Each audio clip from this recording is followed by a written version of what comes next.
देखिए टैक्स में direct tax से आपका 40 मार्क का है और इनडायरेक्ट टैक्स से 40 मार्क का है। डायरेक्ट टैक्स में फॉर्म असेसमेंट या टोटल इनकम, फॉर्म असेसमेंट और टोटल इनकम 15 मार्क का सम आएगा, ऑप्शन में रहेगा, या तो टोटल इनकम का सम करिए या तो फॉर्म असेसमेंट का सम करिए। एडवांस टैक्स से 10 नंबर का क्वेश्चन है, माना प्रैक्टिकल तो यहीं पे हो गया 15 और 10 25, और इंटरेस्ट से भी 5 मार्क का क्वेश्चन प्रैक्टिकल पूछता है, तो 25 से 5 क्या हो गया 30। तो फॉर्म असेसमेंट एक बार वीडियो देख के प्रैक्टिस कर लीजिएगा, एडवांस टैक्स भी एक बार प्रैक्टिस कर लीजिएगा, और इंटरेस्ट का भी प्रैक्टिस कर लीजिएगा, क्योंकि यहीं से 30 मार्क का कवरेज होगा। बाकी आपका थ्योरी है, थ्योरी अभी हम रिवीजन कराते रहे। सुनिए, पहला आपका फॉर्म असेसमेंट है, फॉर्म असेसमेंट का ही थ्योरी बोल देते हैं। सिंपल सा बात है, देखिए टोटल इनकम में क्या करना, पांचों हेड का इनकम को जोड़ दो, टोटल इनकम आएगा। डिडक्शन ले लीजिए एटीसी से लेके एटीयू, पांचों हेड का इनकम क्या है, income from salary, income from house property, profit and gains of business और profession, capital gain, income from other sources. पांचों हेड के इनकम को जोड़ दीजिए, आएगा ग्रॉस टोटल इनकम। डिडक्शन उसको लेस कर दीजिए एटीसी से लेके एटीयू, आ जाएगा taxable total income. Taxable total income के बाद आपको टैक्स निकालना पड़ेगा। एक इंडिविजुअल के लिए 2 स्लैब रेट था, एक पुराना वाला था और एक नया वाला। हम बोले पुराना वाला का ही फॉलो करो। अप टू 2.5 लाख नील हो जाएगा, 2.5 लाख से 5 लाख 5%, 5 लाख से 10 लाख 20%, एवं 10 लाख 30%। अगर किसी इंडिविजुअल का इनकम 5 लाख रुपया से कम है तो उसको रिबेट मिलेगा अंडर सेक्शन 87A, मैक्सिमम 12,500। समझ गया, 5 लाख से ज़्यादा है तो रिबेट नहीं मिलेगा, ठीक है। फॉर्म पे फ्लैट टैक्स लगता है, कोई यहाँ पे ये अप टू वाला इनकम रेंज नहीं है, फ्लैट टैक्स 30%। कितना %? फॉर्म असेसमेंट का सम बनाते समय profit and gains of business और प्रोफेशन को पहले लिखते हैं। जितना खर्चा डिसअलाउड है, डिसअलाउड मतलब आपका डेप्रिसिएशन, पीबीडीडी, पार्टनर सैलरी, पेनल्टी, मतलब फालतू जितना खर्चा है। Interest on capital, interest on capital कहाँ तक अलाउड है? 12%। 12% से एक्स्ट्रा है तो वो ऐड हो जाएगा। ये सब ऐड करते ही आ जाएगा बुक प्रॉफिट। बुक प्रॉफिट के बाद हमें वर्किंग में चल जाना है।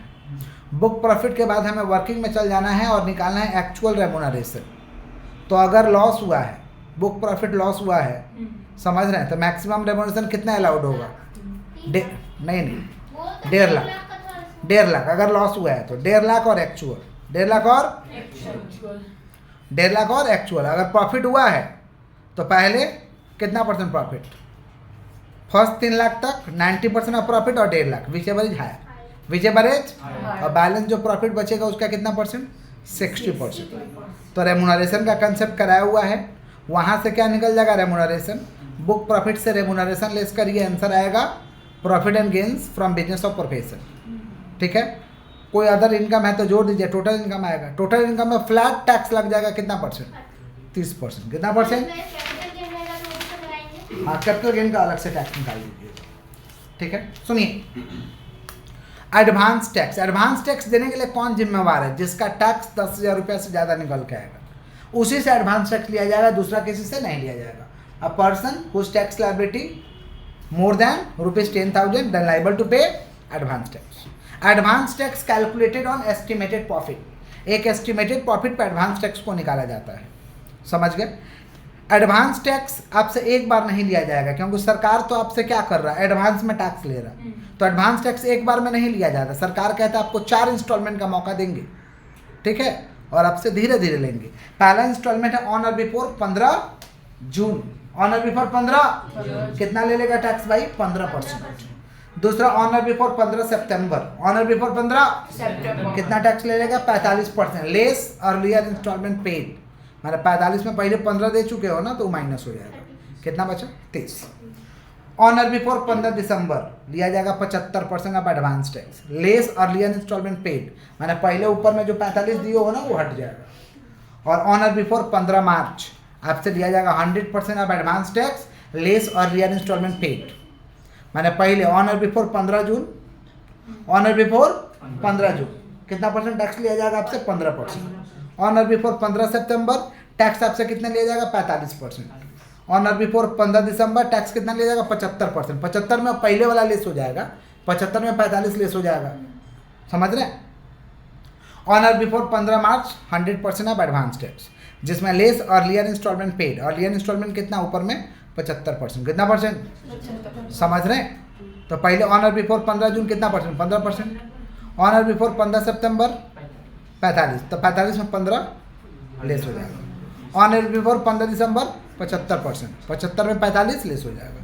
ऑन और बिफोर 15 मार्च 100%। ये ड्यू डेट जरूर से याद रखिएगा, ड्यू डेट पूछता है, समझ रहे हैं क्या बोलेंगे? स्टेट द ड्यू डेट, तो लिखिएगा ऑन और before 15 June 15% of advance tax, on और before 15 September 45% of advance tax less earlier instalment paid, on और before 15 December 75% of advance tax less earlier instalment paid, on और before 15 March 100% of advance tax less earlier instalment paid. ये लिखिएगा। आगे बढ़ते हैं, ठीक है। सम वगैरह इसमें हम लोग निकालते हैं। पहले टोटल इनकम निकाल लो, टोटल इनकम के बाद टैक्स का स्लैब लगाओ, और कभी कभी टैक्स दिया रहता है, लास्ट में टीडीएस वगैरह लेस कर देते हैं। टीडीएस वगैरह लेस एडवांस टैक्स उसी को देना पड़ेगा जिसका टैक्स निकल के 10,000 से ज़्यादा आएगा। 10,000 से कम आएगा तो उसको एडवांस टैक्स नहीं देना पड़ेगा। Next chapter, tax deducted at source. Tax deducted at source का मतलब हुआ कि जिस इनकम से आप, जहाँ से आपको इनकम हुआ है और उसका हम पेमेंट दे रहे हैं, तो संग संग आपसे टैक्स काट लेंगे। देखते हैं कभी कभी कौन बनेगा करोड़पति, या कोई गेम शो जीतता है लोग, तो जीता है 10 लाख तो उसको दिया जाता है 7 लाख, 30% टैक्स कट जाता है। तो टैक्स डिडक्टेड एट सोर्स का मतलब होता है टैक्स डिडक्टेड, समझ पा रहे हैं, from income. Tax deducted from income, कब ये कब काटा जाएगा? When tax shall be deducted at the time of payment of such income. जब पैसा दिया जाएगा तब काट लिया जाएगा, समझ पा रहे हैं? तो टैक्स डिडक्शन एक तरीका का क्या है, मेजर है। कौन इसको काटने के लिए रिस्पॉन्सिबल है? Who makes the payment, who makes the payment, समझ रहे हैं? उपाय जो मजे से मान लीजिए सोनी टीवी इस तरीका गेम खेला रहा, तो सोनी टीवी टैक्स काट लेगा और एक समय के अंदर गवर्नमेंट के ट्रेजरी में जमा कर देगा। गवर्नमेंट जहाँ पैसा लेता है उसको कहते हैं गवर्नमेंट ट्रेजरी। क्या कहते हैं हम लोग? Government treasury. तो it is a measure in which person who making the payment of income are responsible to deduct tax. Tax deducted shall be deposited within the stipulated time in government treasury. TDS का objective क्या है भाई? Quicker realization of tax, effective realization of tax. Quicker realization of tax और effective realization of, तुरंत tax मिल जाए और बढ़िया तरीका से हमको टैक्स मिले, ये ऑब्जेक्टिव है। किसका बात कर रहे हैं हम लोग? टीडीएस का। किसका बात कर रहे हैं? समझ रहे हैं? टीडीएस किसी पे भी पूछेगा, क्वेश्चन पूछेगा, right short notes on TDS on salary, right short notes on TDS on winning from lottery. TDS किसी पे भी पूछेगा तो आप 4 पॉइंट में उसका आंसर बनाइएगा। 4 तो पॉइंट देना ही है, कंपलसरी है। पहला कि who is responsible to deduct tax, ये हेडिंग होगा। Who is responsible to deduct tax, माने कौन रिस्पॉन्सिबल है टैक्स को डिडक्ट करने के लिए। आंसर में लिखेंगे a person who make the payment of such income are responsible to deduct tax. A person who make the payment of such income are responsible to deduct tax. दूसरा point बनाएंगे when tax shall be deducted. पहले who is responsible to deduct tax, दूसरा when tax shall be deducted. Tax shall be deducted at the time of payment of such income. Tax shall be deducted at the time of payment of such income. Last तीसरा point बनाएंगे rate of TDS, 10%, average rate of TDS, जो भी होता है, जो भी होता है रेट ऑफ टीडीएस वो लिख देंगे। समझ पा रहे? बस 3 पॉइंट बनाइएगा, काफ़ी है। पहला क्या बताओ? Who is responsible to deduct tax. Answer क्या होगा? A person who make the payment of such income are responsible to deduct tax. When tax shall be deducted, tax shall be deducted at the time of payment of such income. और rate of TDS जो भी उसका percentage होता है याद करना है। तो पहला हम लोग कर रहे हैं TDS on salary. TDS on salary 3 point. पहला who is responsible to deduct tax. A person who make the payment of such income are responsible to deduct tax. When tax shall be deducted, tax shall be deducted at the time of payment of such income. Rate of TDS, average rate of salary, average rate of salary. Clear? आगे बढ़ते हैं, सुनिएगा ध्यान से। TDS on interest on securities. TDS on interest on, कुछ खरीदे हो उस पर ब्याज मिल रहा है, 5,000 रुपया से ज़्यादा ब्याज मिलेगा ना, बैंक में पैसा जमा करोगे 5,000 से ज़्यादा से ब्याज मिलेगा तो उस पर टीडीएस लगेगा। तो वही 3 point. Who is responsible to deduct tax, when tax shall be deducted, और रेट ऑफ टीडीएस कितना परसेंट लगेगा? 10%। कितना परसेंट? इंटरेस्ट ऑन सिक्योरिटीज में लिखना होगा कि if interest exceeds ₹5,000 then TDS shall be deducted. Then TDS shall be deducted. जब 5,000 रुपये से ज़्यादा इंटरेस्ट मिलेगा तब टीडीएस कटेगा, ऐसे नहीं कटेगा।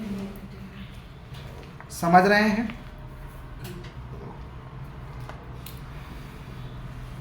TDS on interest other than interest on security, कोई अलग तरीका का ब्याज है। हाँ, वहाँ पे 5,000 से ज़्यादा मिलेगा आपको टैक्स लगेगा। कोई अलग तरीका से आपको ब्याज मिला तो वहाँ पे टीडीएस कटेगा 10%। कितना परसेंट? 10%।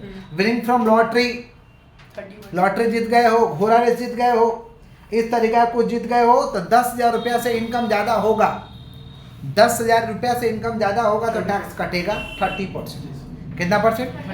पॉइंट 3 तो बनाएंगे, बाकी इसमें लिमिट लिख देंगे कि winning from lottery income is exceeds ₹10,000 then TDS shall be deducted, then TDS shall be, फिर 3 को पॉइंट बनाएंगे। Who is responsible to deduct tax when tax shall be deducted, rate of TDS कितना percent? 30%। कितना percent? आगे बढ़ें, बोलेगा तब ना बढ़ेंगे। सुनिए, tan tax collection account number या टैक्स अलॉटमेंट अकाउंट नंबर, अगर आप इस तरीके का टैक्स काटना चाहते हैं, आपके लॉ में आ जा रहा, तो आपको एक नंबर लेना होगा। नंबर है तो उस नंबर से काटिए, और नहीं है तो असेसिंग ऑफिसर, टैक्स का ऑफिसर का नाम है असेसिंग ऑफिसर। असेसिंग ऑफिसर के पास अप्लाई करिए कि हम ऐसा टैक्स काटना चाहते हैं, तो आपको एक तो नंबर अलॉट कर देगा। उसी को हम कहते हैं tax deduction and collection account number. Tax deduction and collection account number is a 10 digit alpha numeric code, 10 digit alpha numeric code issued by income tax department, issued by two deduct TDS. TDS काटने के लिए इसको दिया जाता है। समझ पा रहे? If an assessee not have any TAN number then apply to the assessing officer. Assessing officer issue कौन सा नंबर? TAN number. कौन सा? तो TAN is a 10 digit alpha numeric code. ये 10 डिजिट का एक अल्फा न्यूमेरिक कोड होता है। अल्फा न्यूमेरिक माने समझते हैं? अल्फाबेट भी रहेगा, नंबर भी रहेगा। समझ रहे हैं? अच्छा, लॉटरी टिकट या तुम कमीशन ले रहे हो, कमीशन लोग लेता है ना, तो कमीशन अगर आपको मिल रहा है 15,000 से ज़्यादा, कमीशन 15,000 से, जैसे LIC इंश्योरेंस एजेंट को कमीशन मिलता है ना, तो कमीशन आपको 15,000 से ज़्यादा मिल रहा है तो रेट ऑफ टीडीएस कटेगा 5%। कितना परसेंट? 5%। कितना परसेंट? 5%। तो यही 2-4 तो सिलेबस में है। TDS on salary, winning from horse races, lottery, interest on security, interest on other than security, and TDS on commission, TDS on commission. तो इंटरेस्ट वाला याद रखिएगा 5,000 से ज़्यादा, विनिंग फ्रॉम लॉटरी या हॉर्स रेसेस 10,000 से ज़्यादा, और कमीशन वाला 15,000 से ज़्यादा, और सैलरी वाला का कोई लिमिट नहीं है। और उसका रेट ऑफ टीडीएस क्या होगा? Average rate of salary. Average rate of interest का टीडीएस कितना? 10%। घोड़ा रेस वगैरह का 30%, और इसका कितना? 5%। इंटरेस्ट ब्याज लगेगा 1% पर मंथ, जहाँ तक डिफॉल्ट किए हो वहाँ तक 1% पर मंथ का आपको इंटरेस्ट लगेगा। इंटरेस्ट कब लगेगा? For default in furnishing return of income. आप अपने इनकम का रिटर्न माने अपने हर साल अपने इनकम का ब्यौरा देना पड़ता है सरकार को, उसको कहते हैं रिटर्न ऑफ इनकम। अगर आप नहीं भरे, एडवांस टैक्स को देने में डिफॉल्ट कर दिए, या एडवांस टैक्स को डेफर कर रहे हो, लेट कर रहे हो, या पेनल्टी फॉर लेट फाइनिंग, तब आपको इंटरेस्ट लग जाएगा। कितना परसेंट? 1% per month. 1% मंथ में, यहाँ अगर फ्रैक्शन मंथ होगा, 3 महीना 5 दिन लेट किए तो 4 महीना लिया जाएगा। 3 महीना 5 दिन लेट किए तो कितना लिया जाएगा? फ्रैक्शन मंथ को 1 मान लेंगे। फ्रैक्शन मंथ को क्या मान लेंगे? 1 मंथ। कितना मंथ? सुनो,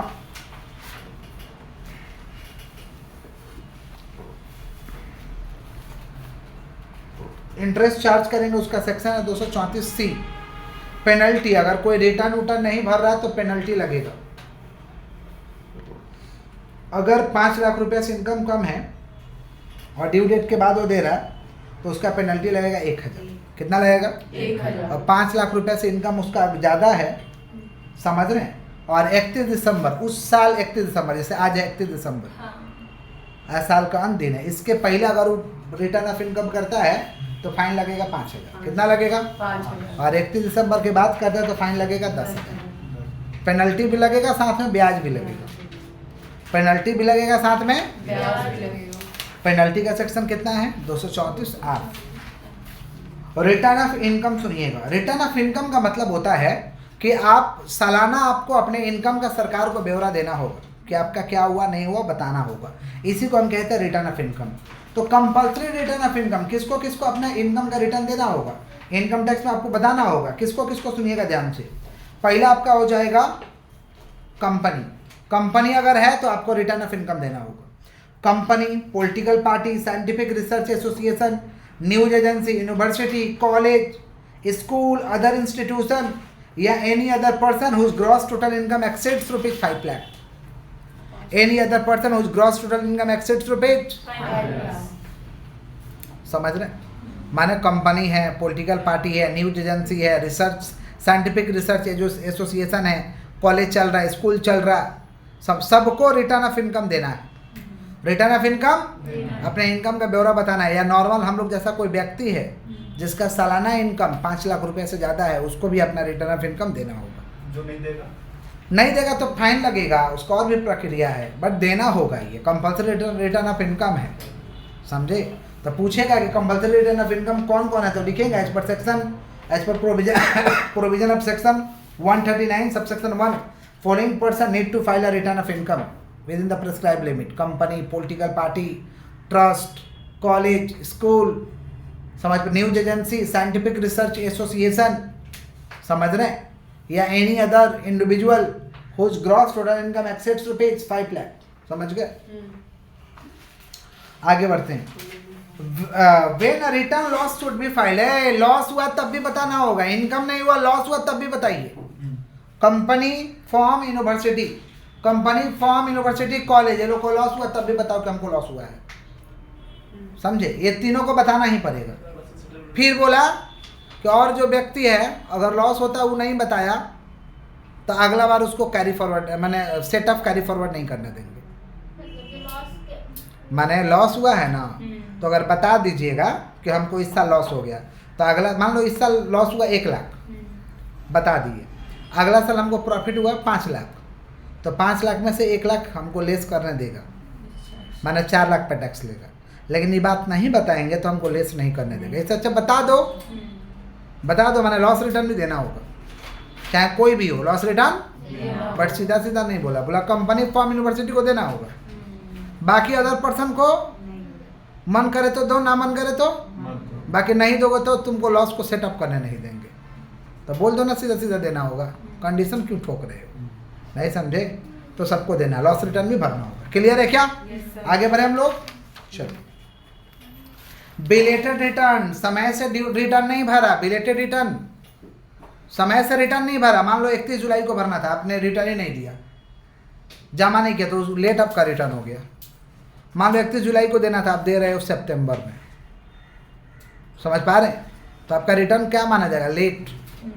नहीं समझे? बिलेटेड। आप लोग हैप्पी बर्थडे भी आजकल बिलेटेड विश करते हो, बिलेटेड हैप्पी बर्थडे विश करते हो।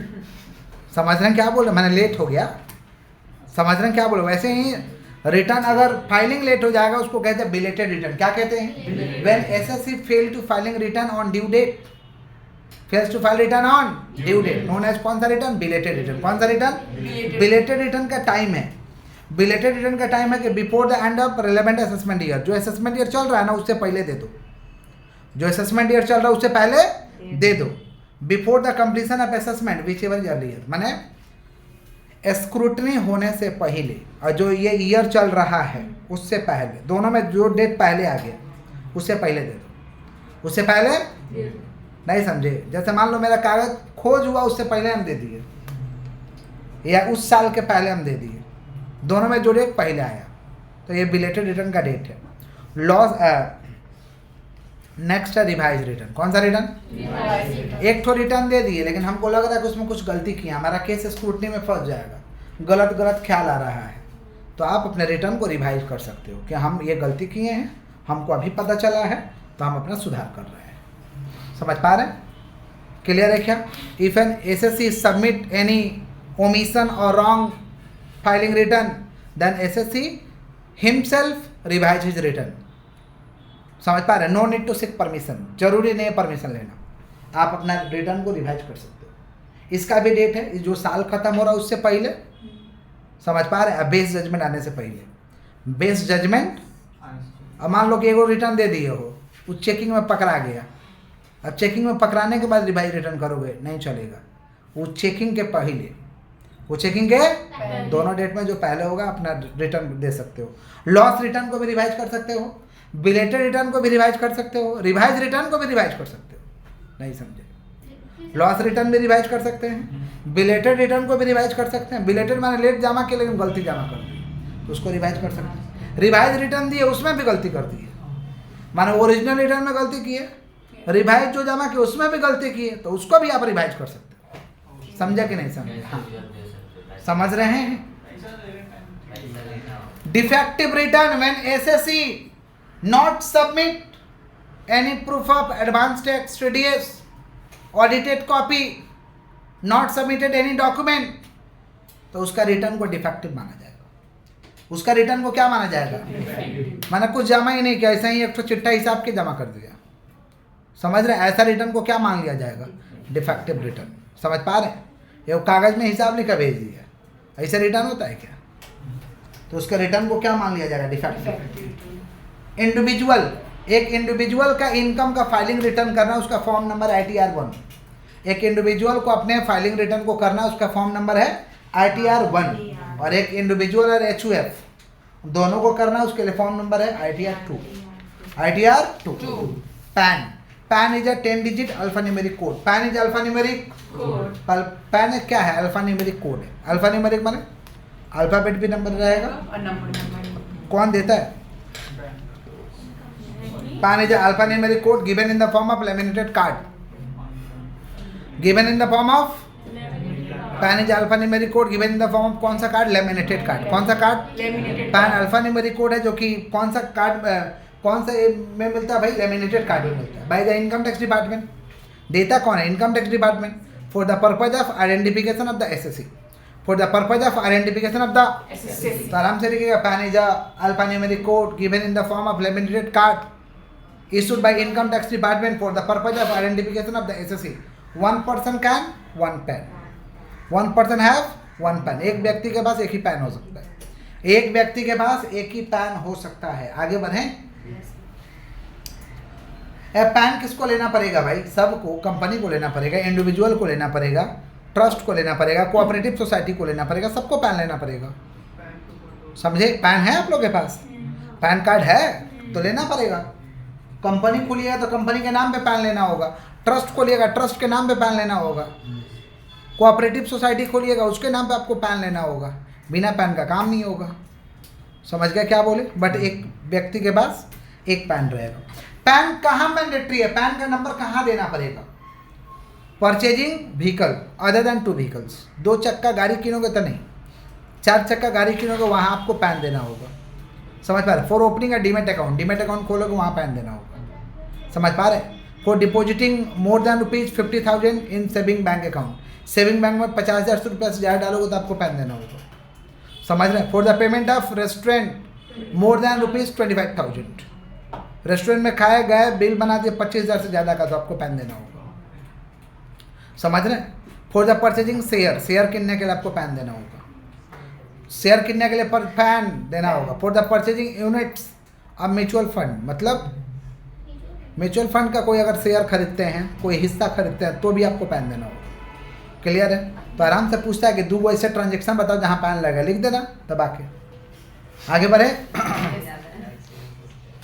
सुनिए, नेक्स्ट है असेसमेंट प्रोसीजर। सुनिएगा ध्यान से। असेसमेंट प्रोसीजर का मतलब क्या होता है? Assessment procedure means assess the income, evaluation the income। Assessment procedure में भी अब 2 टाइप, एक है सेल्फ असेसमेंट और एक है assessment by income tax department. सुन रहे हैं भाई? सुन रहे हैं? असेसमेंट प्रोसीजर 2 तरीका का है, एक खुद से असेसमेंट कर लीजिए और एक है असेसमेंट माने देख रेख करना, जांच पड़ताल करना, खोज करना। समझ पा रहे? उसी को असेसमेंट कहते हैं। तो असेसमेंट प्रोसीजर 2 तरीका का होता है, एक होता है खुद से असेसमेंट करिए, उसको कहते हैं सेल्फ असेसमेंट। क्या कहते हैं? और एक इनकम टैक्स डिपार्टमेंट आपको असेसमेंट करके देगा, उसको कहते हैं assessment by income tax department. Assessment by, ठीक है। सेल्फ असेसमेंट का मतलब होता है assessee himself responsible to determine and calculate and pay tax accordingly. Assessee himself responsible to determine taxable income, calculate tax and pay tax accordingly. Step wise answer लिखेंगे। Step 1 में calculation of total income, समझ पा रहे हैं। Step 2 में calculation of tax liability. Step 3 rebate. Step 4 आपका surcharge. Step 5 आपका add cess, समझ पा रहे हैं। फिर rounding off tax liability, rounding off. Step wise answer लिखा है, देख लीजिएगा। इसको कहते हैं सेल्फ असेसमेंट। क्या कहते हैं? और assessment by income tax department. Income tax department 3 तरीका का असेसमेंट करेगा। एक पहला असेसमेंट है जो उसका नाम है समरी असेसमेंट, जिसमें खाली चेक करेगा कि अरिथमेटिकली एक्यूरेसी ठीक है कि नहीं, सही से किया है कि नहीं, बस समझ पा रहे। Check the arithmetical accuracy of the books of account, यही चेक करेगा। इसको कहते हैं समरी असेसमेंट। क्या कहते हैं? Summary assessment. दूसरा असेसमेंट है स्क्रूटनी असेसमेंट। स्क्रूटनी असेसमेंट माने आप इनकम कम दिखा दिए हो, जानबूझ के लॉस दिखा दिए हो, खर्चा जानबूझ के ज़्यादा दिखा दिए हो, समझ रहे हैं, अनाप शनाप स्टेटमेंट दे दिए हो, तो आपके खिलाफ स्क्रूटनी असेसमेंट आ जाएगा। फिर लोग भागे भागे जाते हैं सीए के पास कि मेरा केस सही करो। इसको कहते हैं स्क्रूटनी असेसमेंट, समझ पा रहे। और एक था बेस्ड जजमेंट। क्या था? आप कुछ रिटर्न जमा ही नहीं कर रहे हो, कुछ कर ही नहीं रहे हो, तो असेसिंग ऑफिसर को जो लगेगा आपके प्रति एक्शन लेना, वो एक्शन लेगा। इसी को हम कहते हैं बेस्ड जजमेंट। जो उचित कार्रवाई होगा वो किया जाएगा। इसको कहते हैं बेस्ड जजमेंट। समझ रहे हैं क्या बोल रहे हैं? बेस्ड जजमेंट का सेक्शन है 144। बेस्ड जजमेंट का सेक्शन क्या है? 144। बहुत आराम से हम रिवीजन कराए हैं, कंप्लीट हो गया मेरा डायरेक्ट टैक्स का रिवीजन। अब इनडायरेक्ट टैक्स का रिवीजन में आते हैं। मैं बोल रहा मत आइए, देखिए